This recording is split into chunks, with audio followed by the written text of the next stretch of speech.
things I've not mentioned today, which I'll maybe talk about on another day. There's a lot of things that just stick with you, being accused of wrong things, going on remand for like murder cases, what you haven't done and that. These things stay with you, you know.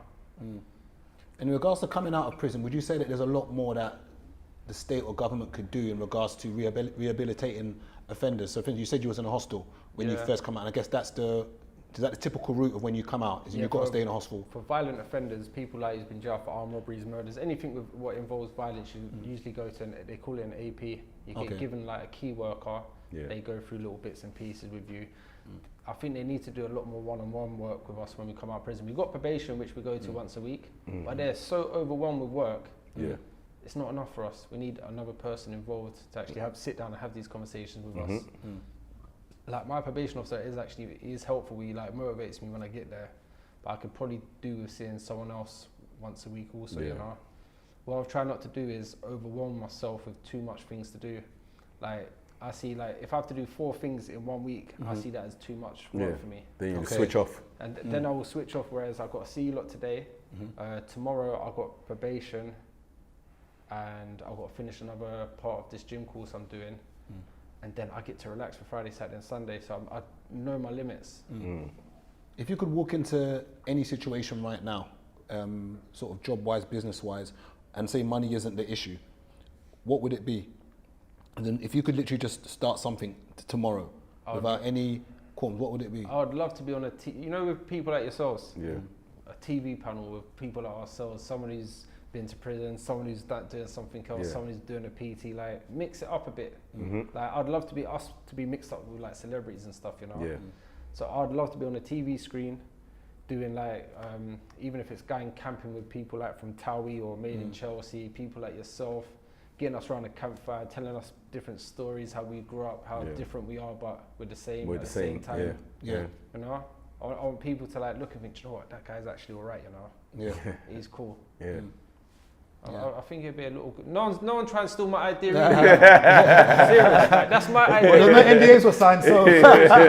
So yeah, I'm thinking. You see someone from Channel 4, you know it's Channel 4 that always us. They're like, Listen, so whoever's watching this, don't do me dirty. Involve me. If you want to be part of it, just involve me, man. But I think that'd be good to watch people like ourselves around big celebrities, mix it up a bit. It'd be good telly, and plus I'd love to be on the TV screen. I enjoy talking to people like yourselves and that. And people are going to be interested in us as well, you know, seeing how we work together, making us do the tasks and that. Random question, would you say that, because someone would look at the crimes maybe that you've committed, and by the sounds of it, I know it's going to sound weird because I've got friends who have done the same things, and I would say that they're actually not bad people. Now, I know it's going to sound really mad. Obviously, you've done some things you probably shouldn't have done. Scared some people you shouldn't have scared who were civilians. So I think if it's the road, innit? You can't complain about it. I'm talking about just random people, innocent people. Now, would you say you're a bad person? Was you a bad person then? Yeah, now looking in on it now, I was. But at the same time, when you're doing these things, you don't plan on anyone getting hurt, and you don't realise that you're actually scaring people. It must be a scary experience for me putting a gun to someone. But at the same time, I'm not planning on no one getting hurt. I'm going into a different character to kind of get what I want. But that's not actually my character. I'm just going in, being someone else to get the work done. When in fact, that's not even me. You know, I don't want to scare. It's only now I realise I actually scared this guy and his family and whoever's around at the time. I'm pointing a gun at everyone. So it is a scary experience. So maybe, yeah, I was. But I guess amongst your circle and friends, I guess at the time it's happening, you don't think you just think, was it just a formality, whereas this is just what we're going to do? Whatever the outcome is what it is. As in, because sometimes people use crime maybe as an excuse because they can't do anything else. I lacked confidence. Okay. I lacked a lot of confidence growing up. I was confident in selling drugs and committing robberies, but like I said, the ASDA thing really threw me off. Being knocked back from ASDA's, thinking I can't even get a job in here, that knocked my confidence so much that I fully invested in crime. And how much of your lifestyle became Louis, where it was no longer the fact that it was money, but I am Louis, as in basically did you now get like a cape where it now became the fact that I'm Louis? So I may not be smart, I may not be able to get a job in ASDA, but I have now excelled so much in this field I'm in that it now became like this was my this was my being a captain of Man United. This was maybe being the equivalent of being the rapper. Did it ever become Louis being Louis, or was it just I'm doing this because? Do you know what's mad? I was a quiet person growing up, but just mad on it.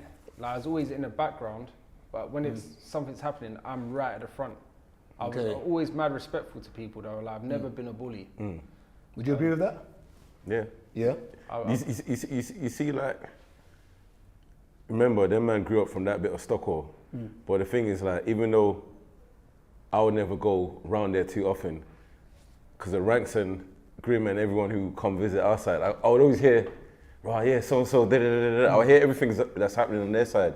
And I'd be like, in my head, I'd be like, I want to go down there and see them, man, and see what's going on. But when was the first time you actually heard of Louis? Remember, I've been around ranks from young because of Leon, innit? So I would literally hear about every single thing that's happening on their side. So when he come out, I was like, oh, your brother finally come out after all these years. Yeah, it's mad. Because you know what's mad? When I got to Onley, when I was in prison, and I bumped into a couple of the spot ones and a couple of the younger 6'7" ones.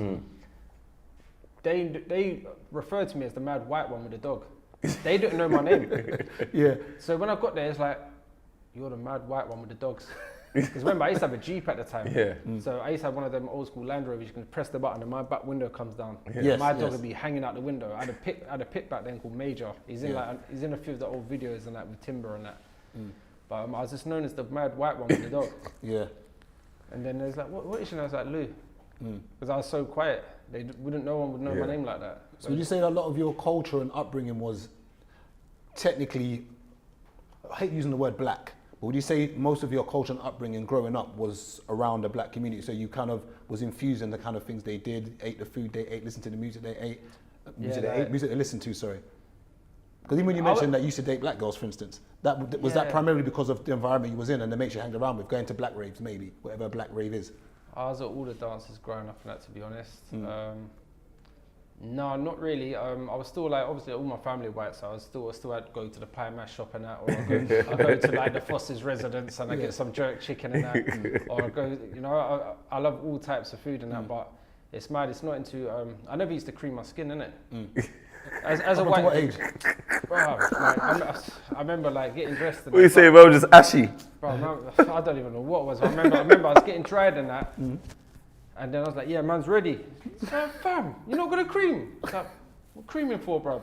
I was getting rinsed. All the man was absolutely rinsing me for days on ends, and yeah, man, investing in some cocoa. Did you still keep up to now? Said man invested. I invested in some cocoa butter. That is too funny. Yeah, man. So yeah, the man that bust me on the cocoa butter and that. Yeah.